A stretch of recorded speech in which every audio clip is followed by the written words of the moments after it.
it's Jennifer and Dr. Boz. How is everybody doing this Sunday evening? We are both in Texas. As you can probably tell by how we're dressed, it is hot. It is like in the 80s. Dr. Boz, what's the temperature where you're at? I have no idea, but we have heaters in South Dakota. I don't think you guys need them here.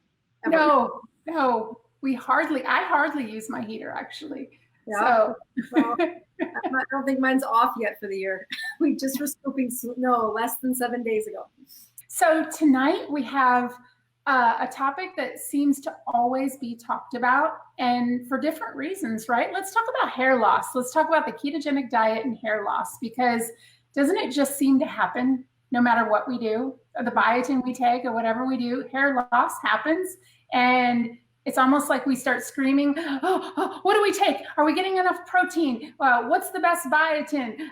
Whatever, hair loss is real. And I've experienced it 3 times for different reasons too. 2 for one reason, 1 for another reason.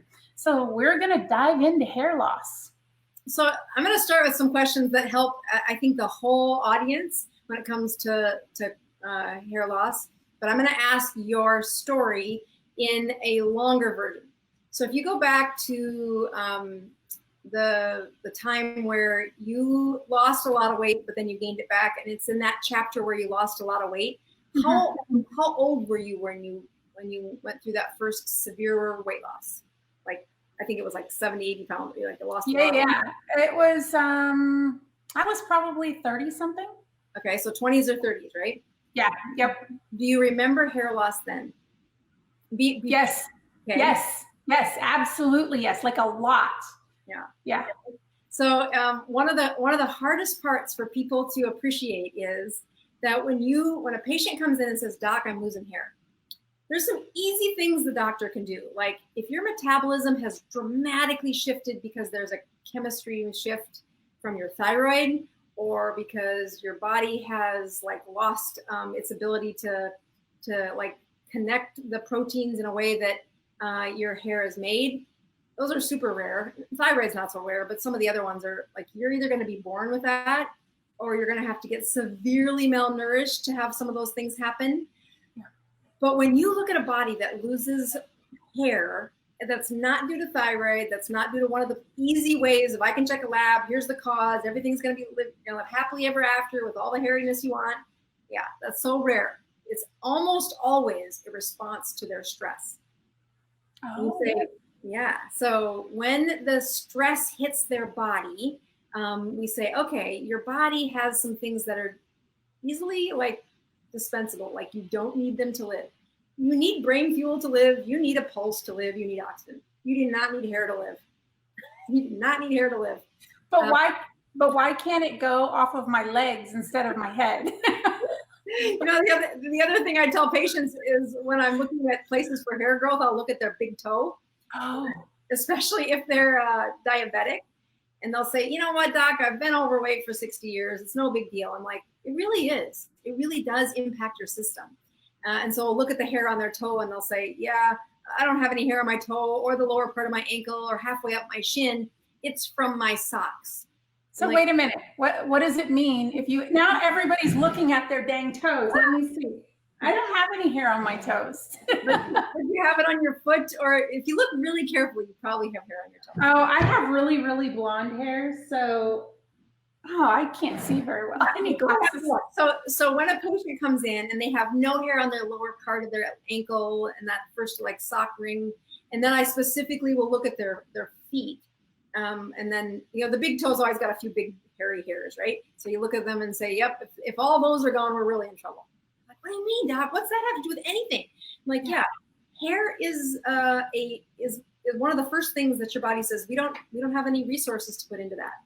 And when people have had microvascular disease, you're like, okay, but that means they've had high blood pressure, they've had high blood sugars, they've had hardening of the arteries, they've had the tiniest little blood vessels that start pinching off, and the part most distal, the furthest away from your heart, is where that begins. Mm-hmm.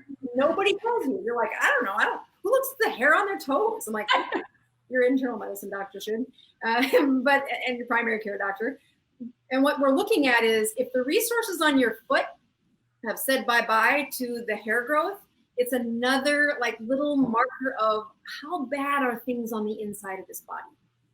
And it says, be careful. If your blood vessels say we don't spend resources on hair at this section of the body, we just can't afford to. There's not enough nutrients in that part of the system, and they stop making hair.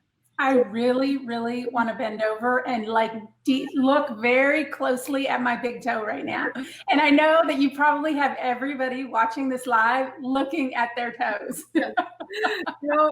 So as you know how when you grow up, my dad thought of me as the hog farmer's daughter that did the chores, and then I said I'm going to go to school long enough that I never have to do these again. And one day I come back and I'm a doctor and I tell him about this hairy toe thing. He's just like, you're full of it. You're full of it. Well, he had lost the weight that I asked him to lose, and he's like, yeah, and I got a few hairs back on my toe. And I'm like, yeah, Dad, you do, because you've got some resources there at your big toe who says I can put some energy towards making these hairy toes again. Oh my gosh! So but you never, cheap way to look at your microvascular, but it's only going to show up when it's extreme. Like, yeah, my dad waited way too long to do that, but that's true. All right, so you want hair on your big toe. Yeah. Okay, so but when you look at those women who come in and say, Doc, I've got a drain full of hair. And then I carefully look at what's the stress in their situation. So let's go back to the first time you lost weight. Wasn't it like 80 or 100 pounds? It was over 100. Yeah, it was 105 pounds. Yeah. So that's incredible. And you did it in a way that wasn't high in fat, right? No. Right. Okay, so that's the biggest warning that I give patients, that you have these fat-based molecules like vitamin D, like vitamin D, vitamin E, vitamin A, and vitamin K, all really important at how your body delegates resources. But when you lose weight on a low-fat diet, you are going to have significant hair loss that I don't care how much Rogaine I massage into your head, it's not going to come back. You have to have some of those nutrients. Go ahead. We're also finding it on keto, because I know specifically through my own journey, I did really good the first 20, 30 pounds, lost some hair. It seems to die out. It seems like you start losing weight, your metabolic whatever starts shifting or levels out, and then it's fine. And then it grows back really, really, really thick and nice. And then for me, I mean, everybody knows my journey. I kind of stalled out there for a while. And then everything just stalled. But then when I started back strict fasting, everything, then it started to fall out again. You've got great you have like every teachable moment that I could want if I was going to have a course on hair loss. So thank you. So the first time you lost weight was with a low-fat diet, and you lost 100 pounds, and your body went stress. It was very stressful. I would love to have biopsied your skin, which it would have taken the depth of your skin, like how thick is someone's skin is really how well will they resist that aging look, how will they get wrinkles. So thin skin will wrinkle easier. Thick skin is just more resilient, more stretchable. It's gonna expand and relax like it's supposed to. Now you go through other stresses in your body, and you could measure them, like how many hairs per square inch is she, or per square centimeter does she actually have? And you have dermatologists where the nurse will count up per square centimeter how many hairs they have. It's amazing. And like there's sometimes they have less than 100 hairs in a square centimeter. Wow. That's a lot of hair loss. Okay, so once that follicle doesn't make hair anymore, to get it to have hair growth again, you got to trick the system. And we'll get to that at the end. But for right now, we're going to say, okay, you lost that hair at the beginning, then you put the weight back on. And during that time you put the weight back on, you grew hair, but if I got to measure the square centimeter, it probably wasn't as dense of hair in your regrowth because you were still pretty low fat during that time where you put the weight back on. Right? Yeah, for sure. So that would have been a high insulin state. The inflammatory markers of hair, when the insulin is high, the hair just doesn't surrender those follicles to kind of wake up from where they were sleeping. So now you come 15 years later, whatever it is, that you come across keto. And then the first like 10 pounds of keto is probably mostly water. Now it's water that doesn't belong there. So good job for losing that. And then even that first 10 pounds is in the stage where they might not notice the hair loss those first few pounds. Because when you put a stress on somebody, like if I stress them with chemo or radiation, now they're having rapid cell turnover, and that's why we're stopping every cell that's rapidly turning over. We're frying with chemo, with radiation, not chemo, but radiation. And you say, well, I had chemo yesterday. Why isn't my hair falling out? I'm like, just give it about 2 weeks. Yeah, and that's when it hits. Okay, so if you look at that cycle of how long does it take the body to respond to that stress, it's not immediately. It's going to be a bit delayed. So when you first had that ketogenic journey, you said, yeah, I lost some hair. And then your body kind of said, okay, then we figured out how to make some good hair. And that's because the chemicals to make good hair are all they're fat-based. But if you start taking the chemicals for good hair today, you're going to say, Doc, it's not working. It's 2 weeks out and I don't see a thing. And I would say, hold the course. In about 90 days, you're going to see little hairs. If the nurse would do that little count, you'd see the little hairs in about 3 months. Got it. And that's a long time for people to wait when it's hair loss in women and the drain's still full of a whole bunch of hair. Yeah. Yeah. You're sitting there blow drying it and it's going everywhere and you're like freaking out. Yeah, so do you remember when you were pregnant, what happened to your hair? I don't. So put that out question to the people. For the women out there, what did they recall when they got pregnant? What happened with their hair? Yeah, I want to say it's probably thicker, probably because of all the vitamins we're taking. Yeah, vitamins are really important. Yes, we'll take vitamins for our unborn baby, but for ourselves, you're like, forget it. Yeah, I want to say it was thicker. I think it was anyway. And your body makes incredible amounts of estrogen and progesterone during that time. So these responses of a nice, thick, hardy hair are hormone driven. Got it. Yeah. And so let me ask everybody real quick. I want to take a poll from everybody who's on here real quick. Just tell me, have you experienced hair loss or have you not? Because there are some people who don't experience hair loss. Mm-hmm. So I'm just so curious. I got to see comments. Joe says hers is definitely thicker. Mimi says hair growth. Selma says, I got hair everywhere. Oh, girl. Betsy says yes. Joe says yes. So definitely thicker. Joe Valentine says definitely thicker. Yes, that's what happens when you're pregnant. You're like, yes, your hair gets thicker when you're pregnant. And there's a couple of great things. Your hormone state is enhanced. It's the most it's going to be as a woman is when you're carrying a baby. And now what happened to their hair when they had the baby? And not just the day after, it's like the next 3 months. Give yourself. Doesn't it get brittle? I think it gets like brittle and it's almost like all the nutrients have been sucked out of you. I remember it falling out. Like I had this ponytail holder that I was in residency when I was pregnant at first, and it was just this really thick ponytail holder. Like I could barely get the rubber band around twice. And I remember 6 months, my son is 6 months old at the time, and I'm thinking, I can almost get it around that 3 times now. I'm thinking, my beautiful hair go? Like, because it is, it's like the sign of health is to reproduce a baby, right? That woman with the glowing skin, and they all say, oh, you look pregnant because your skin is beautiful and the hair is just shiny and thick. And you're like, oh, that is the marker that every woman, especially as you approach 50, says, yeah, girl, you just wait. I was there once. My hair used to and you're like, oh, how can I keep it? What's the trick? How can I keep it? And when you look at the people in a keto diet who they say, but doc, I lost so much hair, this can't be good. So there's several things that go into why that happens. First of all, what was the metabolic state of the patient before they went keto? And if they had a lot of high insulin, I mean, I think everybody has high insulin, especially if you get that weight loss, if you're looking for weight loss, you've just had high insulin.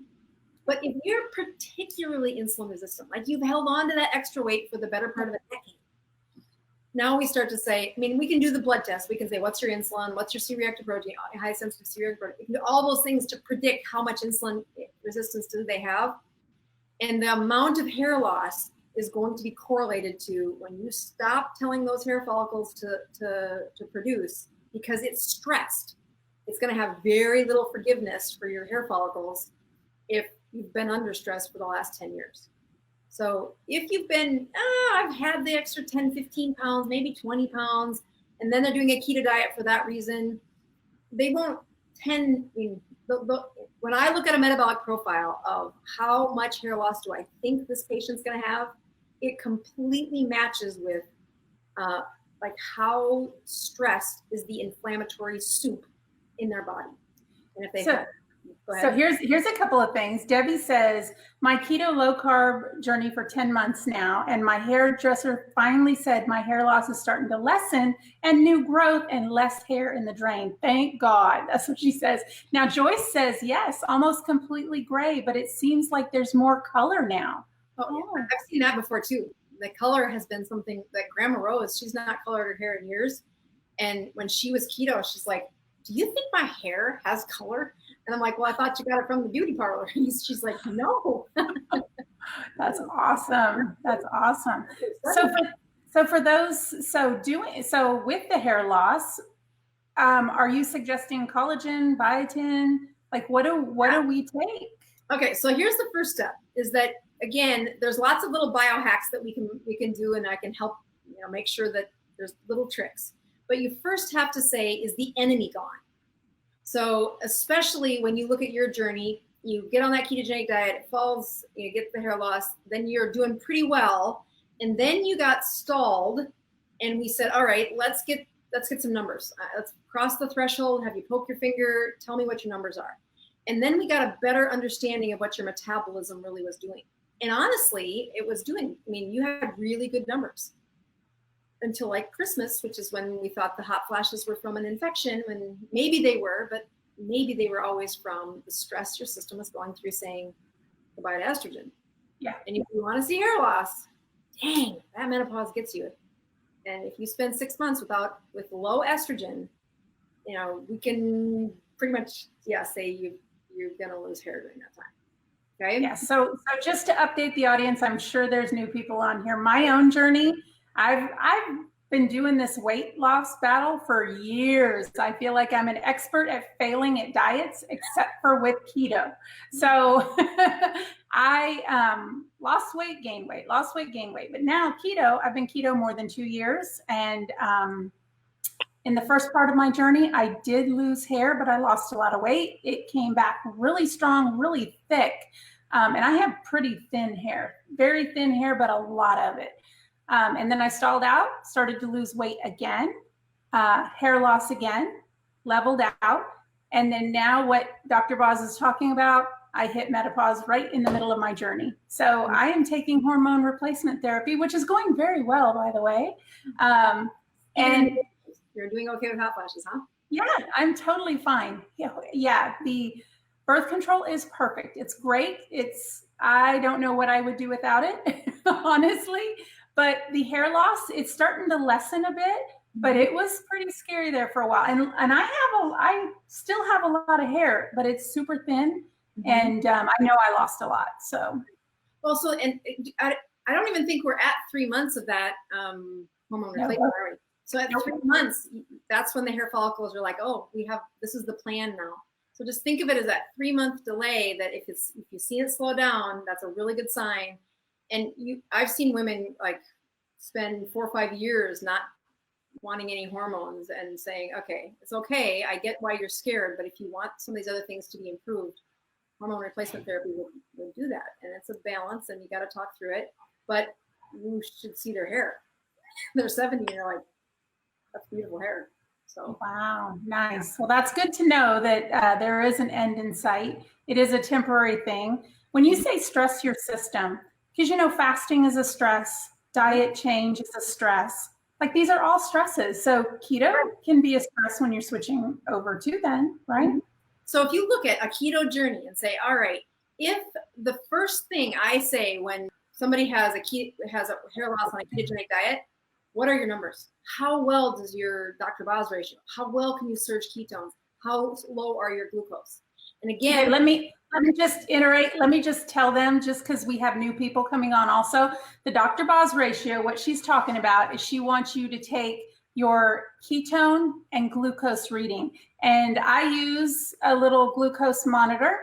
And what she's talking about is you take your glucose reading, you divide it by your ketone number, and you get a percentage. That ratio, anything under 80% is considered weight loss zone. Anything under 40%, you're really boosting that immune system. And anything under 20%, you're cancer fighting. That's like mega power. So just to clear up and tell everybody what that is again. No, that's awesome. I mean, I keep using it as if the whole world knows, because I feel like I've explained it a million times. So thank you. Yeah. But what really my brain is doing when I look at those Dr. Boz ratios is I want to know what is the insulin circulating in their system. And when you look in the moment, how much insulin are they producing? You can't have a Dr. Boz ratio of 80 or less with buckets of insulin. You can't. When you get the ratio even lower, that's a lower amount of insulin. When the insulin is high, it's that inflammatory state, and that's really hard on those hair follicles to wake up and do their job. So when I say we're going to work on hair growth, the first step is I can show you all these other hacks that we can talk about in a minute, but one of the key things is you can't have hair awakening with a soup of insulin. So that's where checking your numbers is super important. And then it's not like, oh, how did I do today? I might have grown some hair follicles today. No, we're looking for a 3-month predictable pattern. And really, if you look at skin and hair, they have so many of the similar rules. They're these same kind of system of you have the tegument system of hair and skin, and they really do respond strangely to that inflammatory stuff. Like, have you ever heard of anybody on an insulin or on a keto diet saying my moles all fell off? Yes, it happened to me. Yes. Oh, yeah. And you think, I'm afraid to tell anybody this. It sounds like it's crazy. Like, how can a diet do that, right? Yeah. Okay, so it's because insulin is a growth hormone, and it makes things grow. Yes, it insulates your body, it stores fat, but it makes skin grow in a strange way, and it does goofy things to the inside kind of lining of where the hair comes out. So like, it almost like it plugs the hair follicle, but it's not quite. It just kind of squeezes it because it grows funny. And so once that insulin isn't there anymore, now 3 months later, that whole obstruction is lesser. You know what? And let me just say also, for those who are just starting keto, you don't have to really worry about doing these glucose meters and checking your blood and checking your ketones. Like, this is definitely more advanced. If you're just starting keto, like, the first thing I tell people is just focus on removing the bad carbs and the sugar. Like, that's your main goal.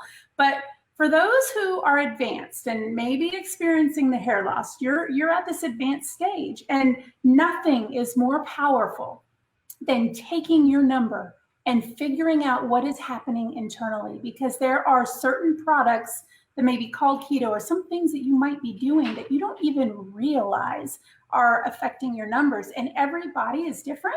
So it's so nice to grab and just know what's happening within your own body. And so I used to take my numbers 4 or 5 times a day just to see what's happening. I don't do it anymore because I kind of know. I know exactly what's going on. I know when my numbers are not going to be good or when they're going to be really good.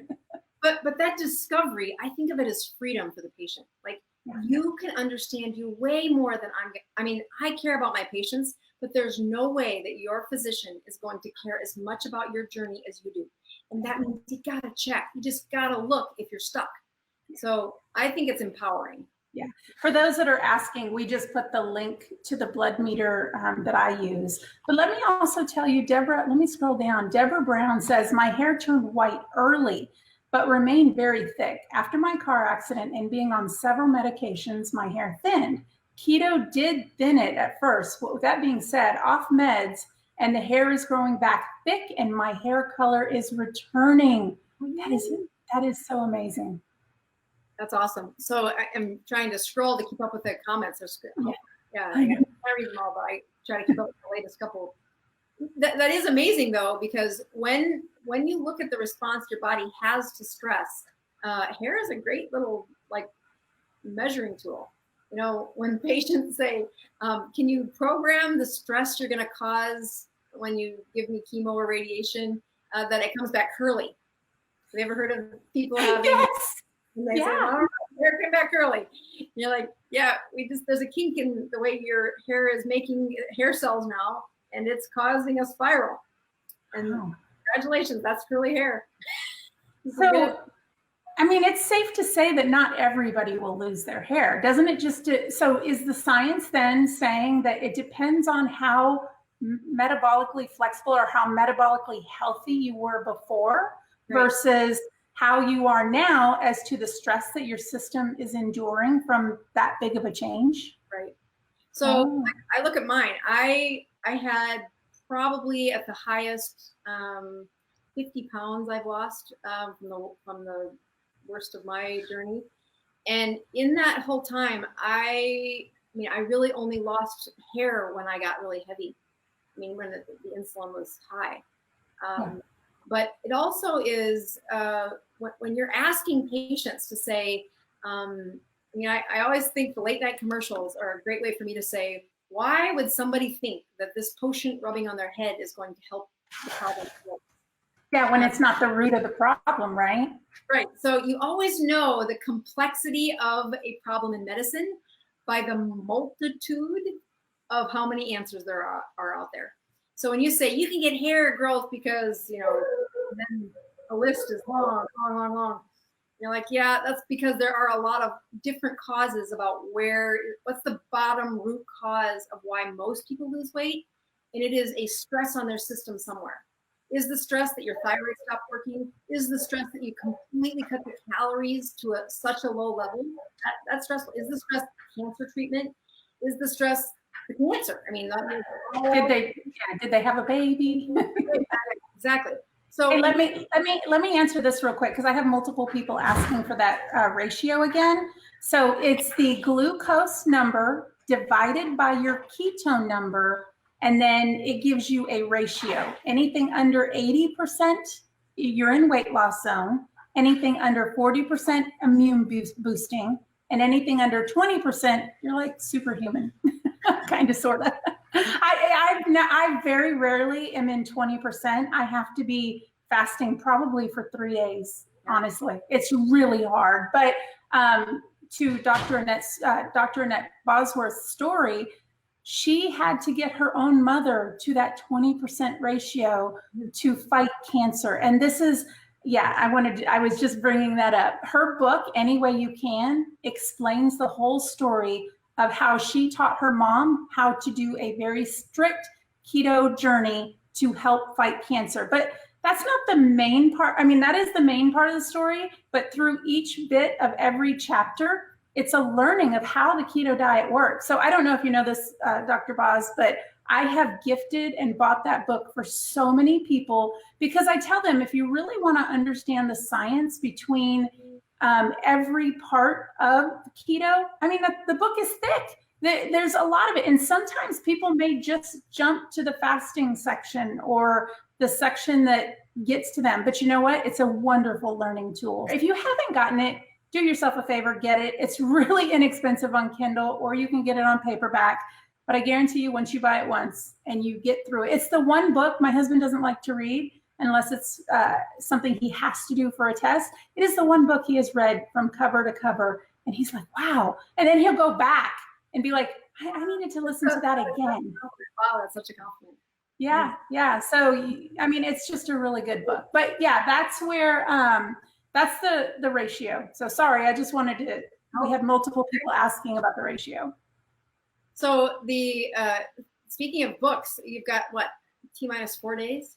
Oh my gosh, the book. Yes. So my book, Keto Friendly Recipes, Easy Keto for Busy People. People are going to get it on Tuesday. They're already getting shipping notices. Yes, I got my shipping notice too. So, but yeah, they're already getting the shipping notices. And you know what? Look, I got to show you this loaded cauliflower. Look at that. But you know what? my kids, I know, my kids said, Mom, you didn't tell them about the best recipe. And I'm like, wait, what's the best one? Because there's so many good ones. And they said, you didn't tell them about the cheese sauce. I'm like, oh my gosh, the cheese sauce. So every time I make it, I put cheese sauce in a jar in the fridge, and they put it on every veggie, everything, hamburgers, hot dogs, everything.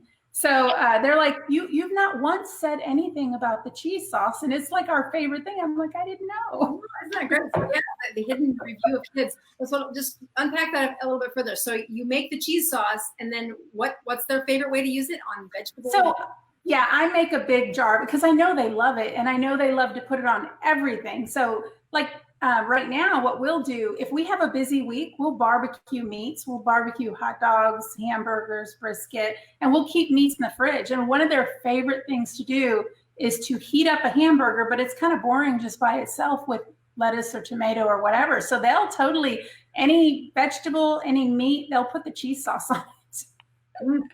But it's really good. Yeah. Well, I can't wait, because when it launches, then we all get to see like the rank numbers on Amazon, and just what a fun week for you. That's super exciting. Yeah. Charlotte says, don't do that. I'm fasting. You know what, Charlotte? I am too. I stopped eating earlier today, and I plan on not eating tomorrow either. So no cheese sauce tomorrow. Sorry, guys. Put the the reel for when you talk about food. That's what should happen right now. Yes. So do we have any questions on hair loss? Did we go through what's the best here's thing what to have? Right. Here's what I do for the antidotes. That's usually where this comes from, is that patients won't ask me about hair loss if they don't want to, without saying, well, what do you do about it? Like, okay. So once you've figured out the root cause, which most people, it's this inflammatory state, whether that's what stage you're at. Now that you're keto and hair loss, the next thing I ask patients to do is I want to make sure they've got a good Dr. Boz ratio. They've got all their chemistry that's working well. And then we want to wake up fibroblasts. Have you heard me talk about this before? No. Mm-mm. So fibroblasts. The fibroblasts are these goofy little cells inside your body that make types of collagen. One specific type of collagen is your hair. Okay, so the cell that makes it is very unique, and you're born with a crop of them, and then during puberty you make more, but then from that point on in life they trickle down. So once a fibroblast is done with its life, it will go dormant into a sleeping fibroblast, if you would. So the cell that makes the skin, it makes your connective tissue, your tendons, and your hair are all the same class of cells. And once they say, okay, I think life is, for my chapter is over, it goes dormant for a very long time. And it does that in hopes that it could wake up and repair if it needs to. So let's say you have a big cut on your arm, mm-hmm. and your knee, okay? In order to weave that cut back together, you need to make some skin cells. If all of those skin cells had disintegrated, you couldn't repair the skin. You wouldn't live. So our body keeps these other little cells around, but they're sleeping. And the way you wake up sleeping cells that make collagen is there's something called snippets of collagen that float around our system. So let's go back to the scenario where you cut your arm. You cut your arm, and inside your circulation, your body says, hey, we can see that there's a break in the system. And that's what wakes up these sleeping cells that make collagen. So we have, actually there's supplements out there called, it is micro snippets of collagen. And so the different types of collagen have been like pulverized, if you would, but really what they did is they cut them into tiny pieces. You take the supplement, and they have studies where they check their blood about 20 minutes after taking the supplement, and there's all these little they're like particles, microparticles, that's what I was looking for.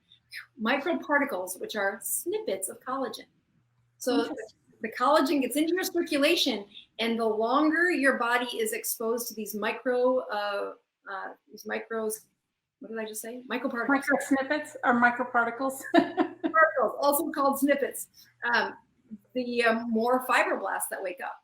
So there's dermatology studies that say, okay, if you want the best rejuvenation of collagen, which is skin and hair, you need to wake up these cells that make it. So they put the supplements into these patients, and then they biopsy their scalp and the places where these fibroblasts live, and the wake up of their cells was proportional to how long they'd been taking that supplement. So is there micro snippets in the collagen and biotin and stuff like that? Well, so you have to look carefully at labels. So I tried looking at several of these, and some of them are good, some of them are not. If you on my page, I have a collagen that does have the micro snippets in it, and I had to call the manufacturers to say, do you actually have these? Because the studies on them are amazing. Like, I had no idea the studies existed until I went in to look at. Like, if you're looking for improvement in collagen, yes, you can have somebody inject collagen into your lips, but it's going to last you so long, and then your body's going to break it down. But if you want to wake up the cells that make your own collagen, there is actual medical studies done by dermatologists, done on humans, like not animal studies, the real deal, and it is related to these microparticles of collagen circulating in their system. So they take these supplements, and I'll tell you, 90 days after they take the supplement, you're like, what have you been doing? And their hair growth is back, and they have the studies were how many hair follicles were in that little centimeter, and then what's the depth of their skin. But the depth of skin took a couple of years to produce, but you could count the fibroblasts that were awake producing the skin cells, the collagen part of the skin. It's incredible. I have a tiny little chapter about this, or section about this in my book, that you can just see a little bit, but I didn't really go into the science of it as much, as it just wasn't the right audience. Do you remember the brand name of the collagen? Actually, Keto Perfect. You and I. Oh, Perfect Keto. Okay, yeah. Luckily, we have a special promo code for them too. I'll go ahead and link it in there later after the show. Yes. I do their collagen. They have their collagen. Their chocolate collagen is actually really good. It is good. I know, and I'm like, and it's one of those things. Whenever it runs out, I think, no big deal. And then I come across somebody who says, "Oh, your skin looks so nice." I'm like, I gotta order that thing. I got to order the collagen again, because it really does link to the improvement in how the cells that are supposed to age over time and disappear, trick them into waking up. And so here's the other way to explain this to my son. I said, your skin thinks there's a problem when a whole bunch of broken collagen is floating around. Like, something just got destroyed. And it's that signal of the broken collagen that says, hey, wake up the sleepyhead that makes the collagen. And even though it takes a few weeks to really get every one of those cells up and pumping, it is an evidence-based, how do you really rejuvenate those cells? And I think that's pretty cool. You can buy it over you don't need a doctor's prescription. And yeah, that is pretty cool. And now that I think about it, I was drinking that chocolate collagen almost daily over the winter because it tastes like hot chocolate. Yeah. But I don't think I've had any lately. Now I need to have some. Yeah, it's one of those things where I like it, but it has the sweetness in it. And I know that when I start adding the sweetness, then I want it more. So I have to kind of like decide what's better for me. Yeah. So if we did want to find another product that was maybe in a pill form, we're looking for micro snippets, but how do we see that on the label? Yeah. I think even their label had it, but I had micro collagen particles. It's the micro collagen particles. And then again, it did take a phone call for me to say, is this the same thing that I'm trying to say? And then I pull out the study and I'm talking to this, 2 geeks kind of speaking a different language. But you know what? Robert and Melissa Steptoe said, is collagen in meat, bones, bone broth, cartilage eating? So that gelatinous, broth would be perfect. Yeah. Mm-hmm. And again, one of those things about a bone broth is how do they get these micro particles? They pulverize it with heat, and it breaks it into the certain sizes, and it really is impressive how quickly that works. But they'll tell you that the natural place to get this is like a stew or a bone broth that's been exposed to heat for either that pressured heat or heat for a long period of time. But I'll tell you, the amount of bone broth you would have to eat to get enough snippets in your blood circulation. This is definitely one of those places where I'm like, personally, I'd biohack it. I'd have to eat like bone broth all day long in order to get enough snippets to wake up my collagen cells. So. Got it. That's good to know. Good to know. Well, I think I'm going to add collagen back into my plan because I think, you know, when it gets hot here in Texas, you don't think of drinking hot liquids, and I don't think I've ever tried it cold. I don't know. Yeah, I bet you can put it in some, you know, with some cream. Of course, you can put everything with cream. I like that. I just keep thinking you're gonna take the supplements of like some BHB and some collagen, and then you're gonna make it into this great fat bomb, and then you're gonna teach us how to make that. And you know what? I try a lot of different recipes, and the amount of BHB you need in one dose has too much salt for it to freeze. So the fat bomb would not work. Right. So, well, you only have to taste about 5 of the supplements to know they all have the same problem. Yeah. They're salt base. It is a salt base, so it tastes terrible. Yeah, they're gross. They are nasty. I have to put it with cream and ice and sip on it and then decide it's just what I'm going to do. I just yeah. So Debbie is asking, Debbie from Dallas, is collagen good for osteoporosis? So again, one of those microparticles, one of those collagen types is what bones do to upregulate the cells. Those are osteoblasts, which is a form of fibroblast. Now, I don't recall in those studies, I know they were looking at skin fibroblasts and hair fibroblasts, which are that was what the biopsies were that could say, yes, look at the number per, high-powered field that were awake, these cells. I don't have bone biopsies in my head to say what that did. Now, just intuitively, when I think of things that help bones, I think of the vitamin D, and I think of your K2, D3 stuff that is really important. Yeah. I bought some too, speaking of which. Excellent, good job. It's hard to find. It's really hard to find. Yeah. And it is the goofiest thing to try and explain to somebody. Like, you're gonna have a few minutes if you're gonna ask, if you're gonna explain K2, you gotta pay attention. I have an update from last week. We were talking about vitamin D. If you guys didn't see that video, you need to go back and watch it. It was really informative about vitamin D and how to boost that, how important it is in your system. And I was explaining how my youngest is pretty low vitamin D. And we had suggested the tanning bed. Well, interestingly enough, here in Texas, that is illegal to take a. Yes, they looked at me like I was the worst parent on the planet. I'm like, I'm just trying to get my kids some UVB rays, just 4 minutes. And they're like, it's illegal. And it's so illegal. What is illegal? Explain what's illegal. You cannot have a child under 18 go to a tanning bed. And it doesn't matter if it's for medical reason. It doesn't matter even if there's parental consent, because the law before this one allowed for parental consent. And I'm like, this is insane. Our kids are in school from 8 to 2 when the UVB rays are out. So I'll tell you, when I first addressed this, again, little town of 800 people where my dad gets his UVB, I will tell you, I had so many people saying that there's rules. And a tanning bed owner came and said, do you want one? And I'm like, no, there are so many rules against tanning beds and how to use them. I don't want to have anything to do with it. I just know that UVB rays increase your vitamin D. The fact that there's a law against, so here you have this kid who, if you did the 4 minutes, and again, the surface area is what matters. So they go into a tanning bed, they get 4 minutes of UVB rays, they raise that vitamin D faster than I can do a supplement. All right, you're gonna have to get her out of school for 15 minutes, stand there naked in the street with her, and then put her back in school. Yeah, seriously, I'm gonna have to for 15 minutes every day.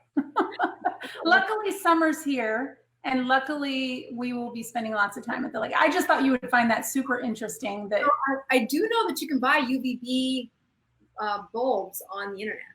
Somebody else reached out and said if you need a lamp, there's UVB lamps. But again, I do have a happy lamp. I don't know if it's UVB. I'm gonna have to look at that because I just don't think it's as powerful as the sun. But no, the sun is the best. And if you can get them out of, that's 10 to 2. You got to have the hours from 10 to 2. That's where the most UVB rays are.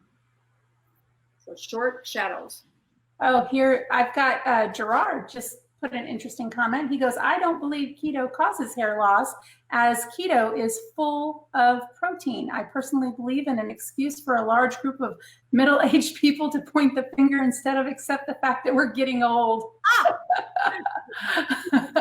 Well, let's see, that's a gentleman speaking. So he probably like, let's talk about hair loss, like when you've had the baby. Yeah, like stressing out your system. I think it might be, is it different for men and women then? Well, so you should just, first of all, he should send us a picture of his top of his head. And again, that's testosterone based, so that's a different story. But yeah, you when people say blame keto or blame this, what I hope people listening to the whole video saw was, oh, there's a lot of reasons for the body to stop making hair. It is a response to stress. And when you change the system, when you fast, all of these are different forms of stress.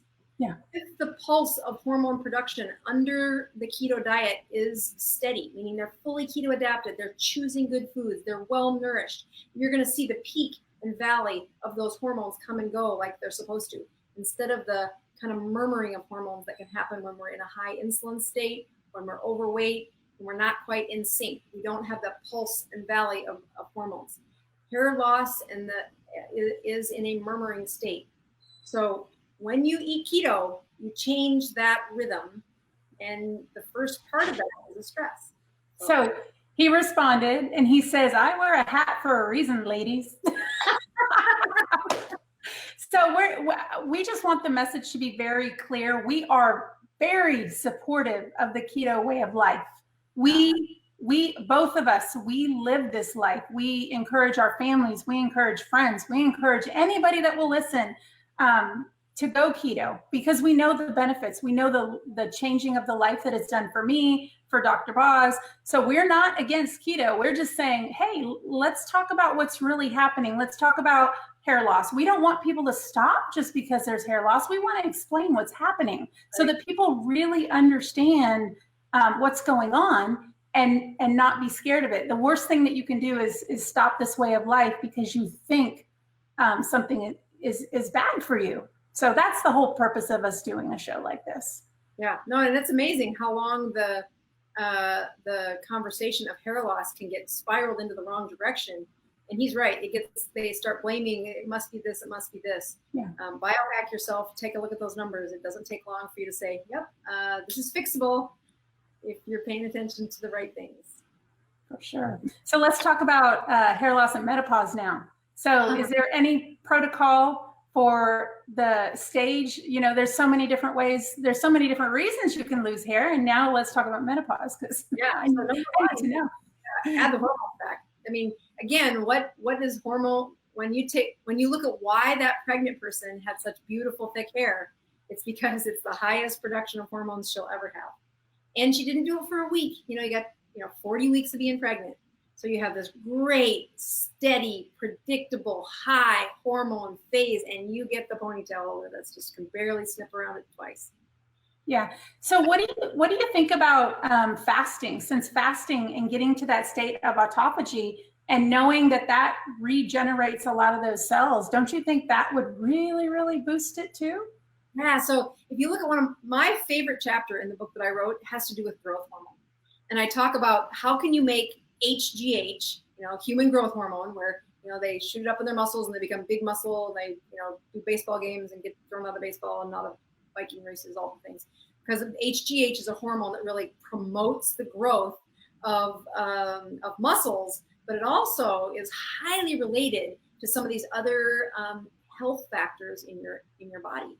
So there's the production of growth hormone that happens when your body hits a certain level of autophagy.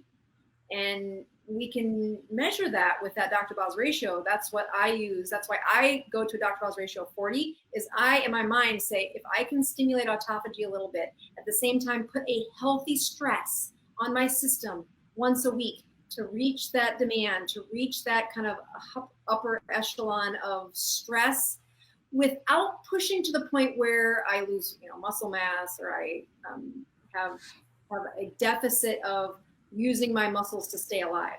I still have plenty of fat cells that need to be emptied, And when you're watching your numbers like that, I'm pushing to say, I want my hormones to be healthy and hearty and lasting. Hopefully I can not, go through menopause till I'm in my 60s.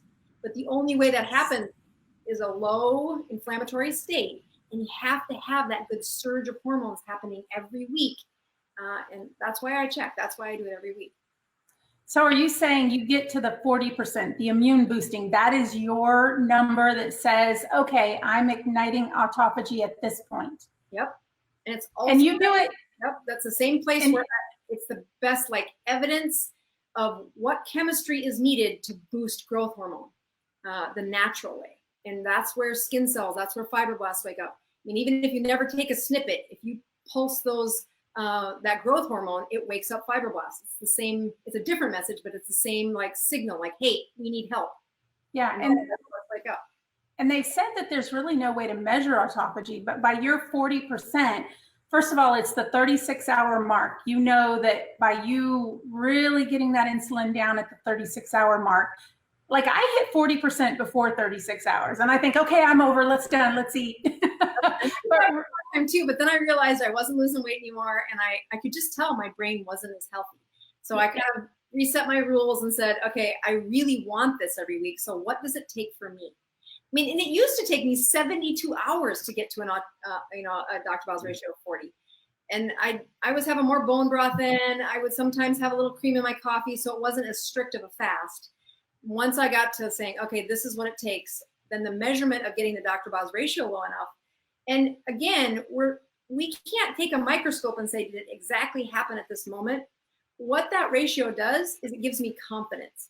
I know that if it gets to 80, I get a little bit of a confidence that it's autophagy. I have really good confidence that it's a weight loss zone. If I get the Dr. Bowles ratio down to 40, I have pretty solid confidence that you're going to have autophagy stimulated. And that growth hormone is probably going to surge. When you get down to 20, then I know you have autophagy. That you can't not have autophagy by that point. And I'm not strong enough for that right now. So how much collagen does one need? Well, when you look at the amount that was in because the pills and the powder are very different. Yeah. They had it measured in micrograms in the studies, but it's been too long ago. I can't remember. I remember when I was dosing it for myself, though, it was a pretty good full scoop, even a rounded scoop for me to get what I needed in one of those in the powder. Yeah. Mm-hmm. Oh, wow. So it's a lot. Can you overdose on collagen? Probably not. No, but what I've learned is you had to take in enough to keep it around. So it's kind of like BHB that it's got to be in circulation. Mm-hmm. And so when you dose it, you just want to kind of put it in throughout the day. And if you have a coffee that you're sipping on all day long, then it works. So yeah, it's how long does it stay in circulation is the key. Got it. Very interesting. So did you experience any hair loss? I had it when I was really heavy. That was my worst time. And then, I think what I like to see happened is I had already cut down a lot on the carbohydrates before I went keto and really didn't have a lot of sugars. So I just think did I have a really strong stress that would correlate to hair loss? And I probably didn't. But I will say that my hair is definitely thicker than it was 2 years ago. I mean, 3 years. Yeah, I've been at this 3 years. So definitely thicker than it was. Yeah. Yep. I just went to go get my hair cut yesterday, and my hairdresser was like, yeah, you've lost some hair, but you still got a lot. Thank goodness. I know I have Lachlan is a hairdresser, and she will talk about, it's this little thing you try not to talk about if they're having troubles. And then you give them all the best best evidence you can.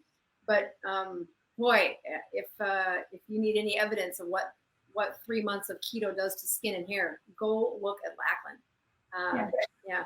So another patient that's just been online saying, here's how you improve things. And yeah, that 90 days is crossed and she looks beautiful. So be sure to give it the 90 days, guys. When you make a change, try to put on the calendar, put that in your calendar 90 days from now saying, how is it doing now? Because it will remind you that it does really take that long to see those changes. You can't change it for a week and expect that to be an impact. And you don't lose it right away either. It was probably 3 months in before I started losing it. And so I knew the minute I started losing hair is from something that I've done a couple of months ago. Yeah. So now Cheryl asked an interesting question. I think we covered this maybe in the last one, but she said, can you do intermittent fasting during keto? Now let me, so intermittent fasting, I would never suggest for somebody to start off fasting until they've really become fat adapted.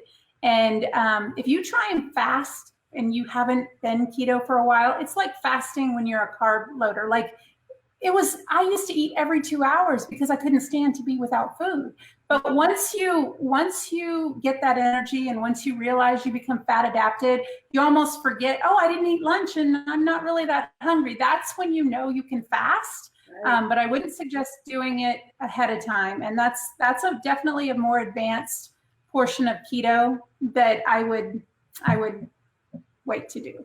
Right. You know, the other thing as a physician, when I look at patients who stay the journey, the ones who've been keto for 2 years, they start out with this steady, like, and I talk about this in the book, I talk about this in your case where I said, do not push too many changes at once.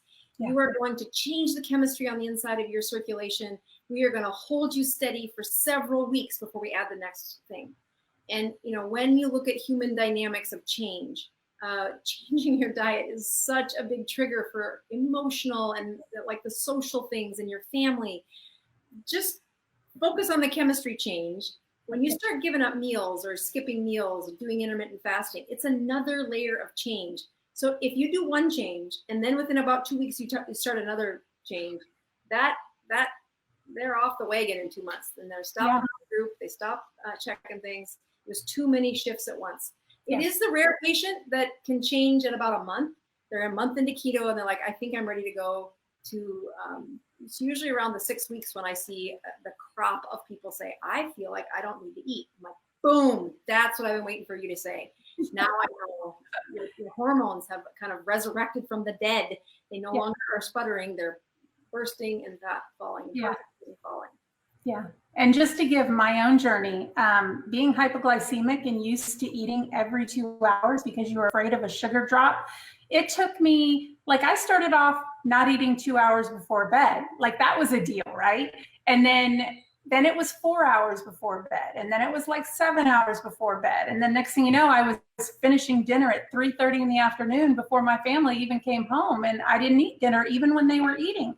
And now it took that long, first just to get rid of the food, first just to switch over the food. That's a whole mindset in itself. You have so overwhelming. And then the time restricted eating. And now I'm at the point where it's kind of a struggle to do 36-hour fast. I'm not as good as some people. And it's tough, but it's definitely worth it. And it's worth it to keep moving forward. And I definitely see the benefits when I do it. And the funny thing is I say that it wasn't so bad when it's over. It's just getting through it and keeping busy. Right. So, you know, that get your head to bed on that night, like tomorrow night will be the hardest part for me. Yeah. Tonight I'll be fine. You know, I've been busy. These lives kind of take my attention. Then I kind of do my Sunday night routine. But boy, Monday night's where I have to say, okay, if I don't have a plan, I end up breaking my fast. And so I try to just have that kind of forgiveness if that's what happens. But the answers are in, I had to learn what's going to trigger me. What's going to be my, fall off the wagon. And it's, if I don't have a good outline of here's how I address my stress, my irritability, when I get crabby, have I told my kids, okay, find anything to do on Monday night because I'm going to work late and then I'm going to come home and go to bed. Yeah. They're at the stage where they can do that. Nice. Well, we are at the top of the hour. I love our chats. I love our teachable moments where we can get on here and talk about our journeys, talk about the science behind it. And what's that? Give a bald guy a bad time. Yeah. He's cute though. He did have a hat on in his profile. Well, hopefully he tunes in next time.